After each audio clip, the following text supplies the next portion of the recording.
It was unbelievable.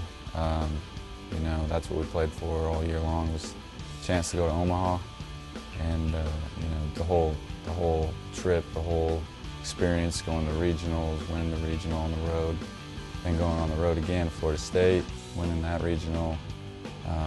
Just the whole thing in general was amazing. It was up and down.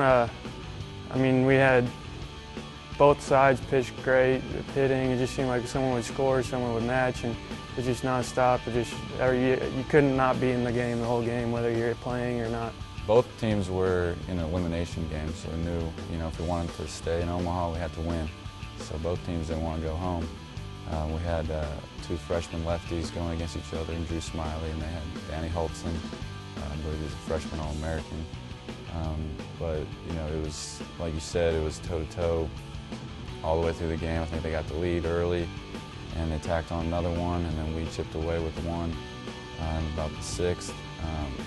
So it was back and forth, but they had the lead going into the ninth, 3-1 lead, and we were down to 2 outs, and that's pretty much when, you know, I've seen it. It was probably the craziest game I've ever seen. They're not holding Cox on, but the first baseman's not very far behind him. When Abner was up, I mean, we're all sitting there hoping for the best, and hanging curveball, he hits it. I mean, it's probably still traveling. I mean, everyone was going nuts. I mean, you just felt life again, and I mean, it's something you won't ever forget. Here's the 1-1. Swung on, skied into left. That ball's hit pretty well. It is gone! Brett Eibner's hit a home run, and the ball game's tied. Brett Eibner has hit a home run, and the ball game is tied. The Razorbacks down to their final out, and Eibner, for all his troubles this season, has just saved things. I mean, you couldn't really hear a whole lot. Everyone's just going nuts. I mean, sure, there's things said you can't really repeat, and I mean, it's just, you won't forget it. To tell you how I felt at the time is an understatement. You know, it's just one of those things where you're just in the moment, and you look at the guy next to you, and you look at Brett, and you know, we have a chance to win this game. You know, we felt we were going to win that game for sure after that. Bases were loaded. Dallas came in, and he's one of the biggest competitors I've ever played with, and bases were loaded, like I said, and they hit a pretty hard ground ball at me, hit me in the chest. I had to pick it up and flip the Bo, which Bo turns it better than anybody I've played with, and they get the out, bang at first, and then we could go to the next inning.